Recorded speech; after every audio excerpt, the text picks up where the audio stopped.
Hello everyone, I CMA Dr. Amit Kumar Arora welcome you all in this video lecture on financial accounting.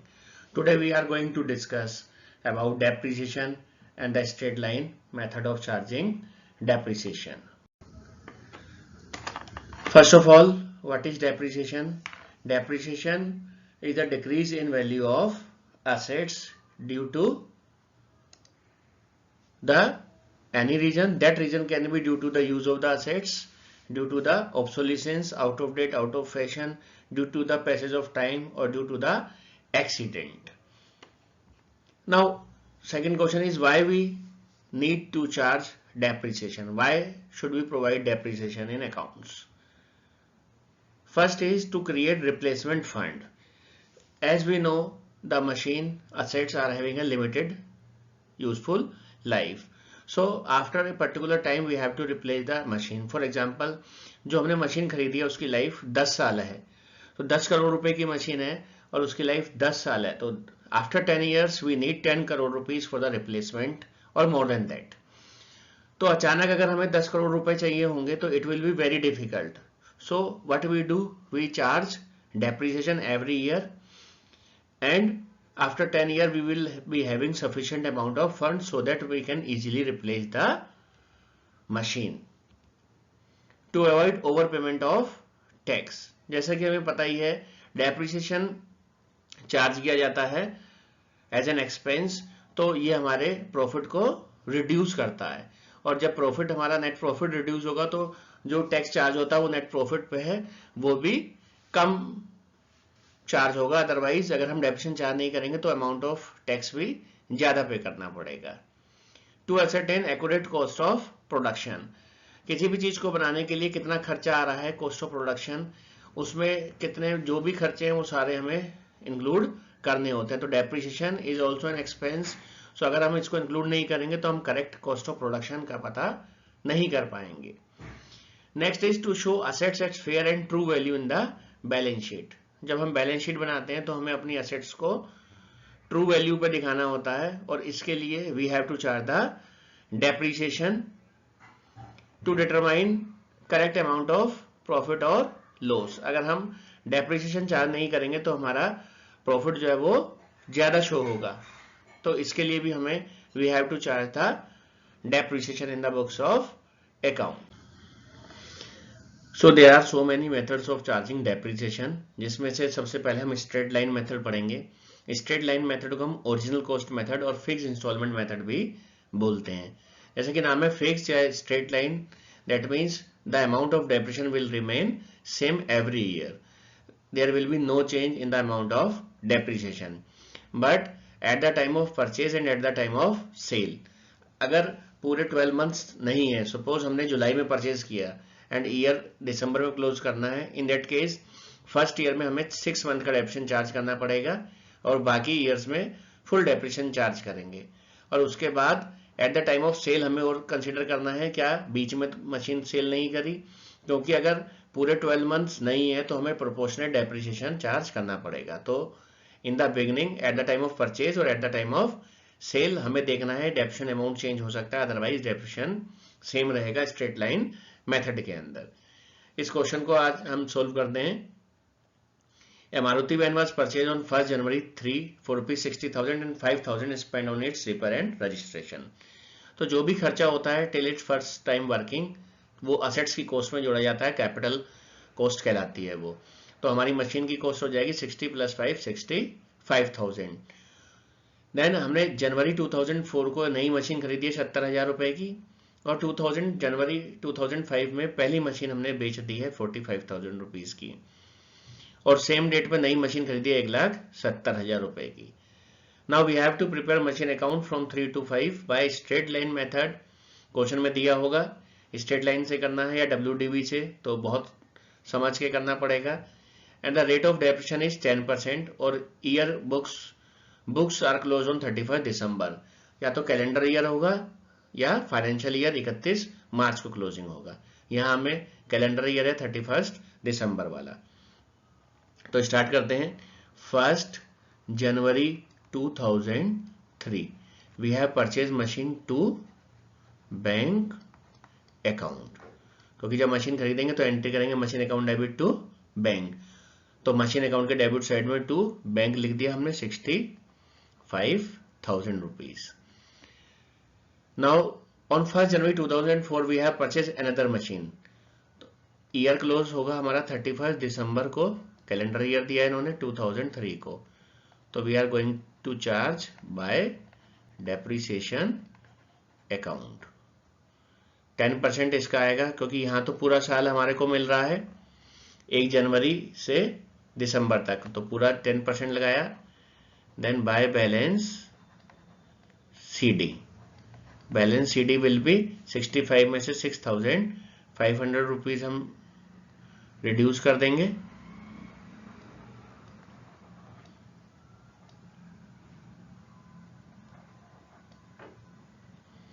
आएगा 58,500, totally 65,000।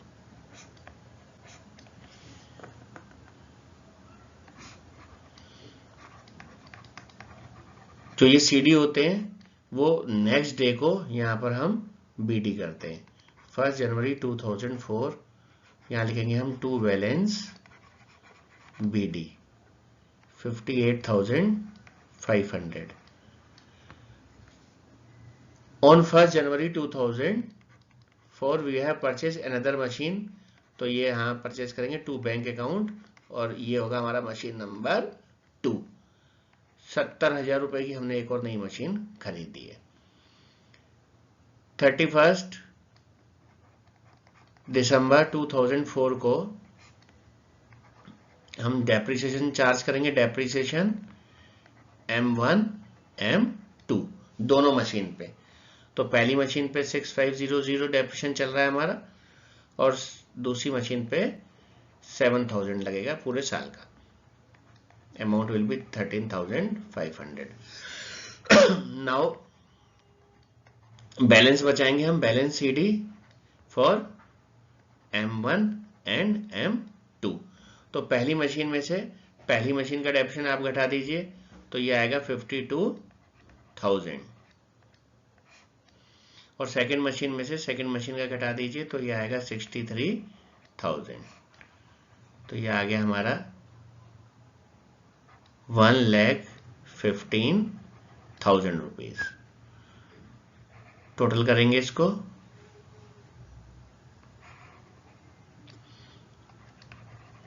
Total आएगा 1,28,500।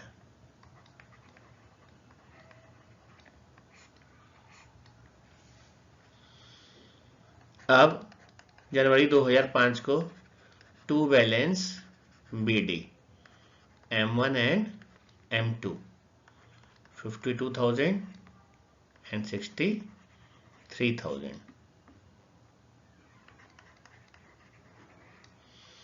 यहां हमें कह रहा है कि जनवरी 2005 में जो फर्स्ट मशीन थी वो हमने सेल कर दी, तो 1 जनवरी 2005 बाय सेल्स। सेल्स के अंदर सबसे पहले bank, depreciation and P&L loss. कितने रुपए में सेल करी हमने? Sold for 45,000। डेप्रिसिएशन 1 जनवरी से 1 जनवरी तक का, तो कोई डेप्रिसिएशन चार्ज नहीं करेंगे हम, और लॉस हमारा 52,000 में से 45 घटाएंगे तो 7,000 रुपीज का आपका लॉस आएगा।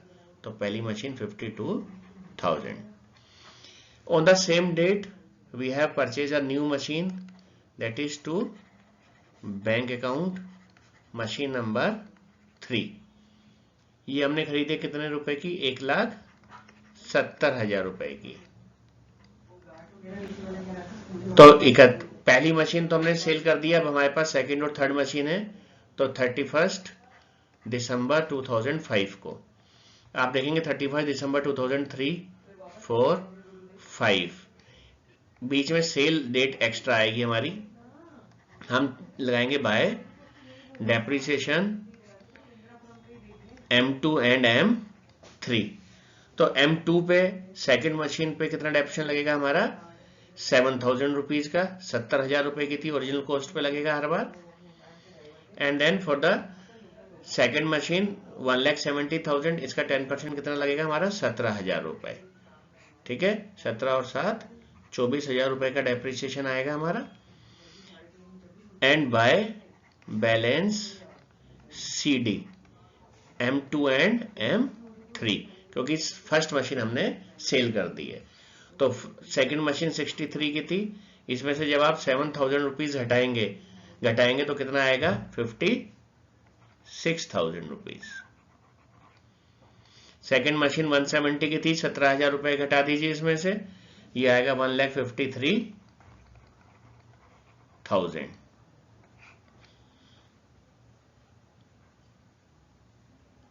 टोटल हो गया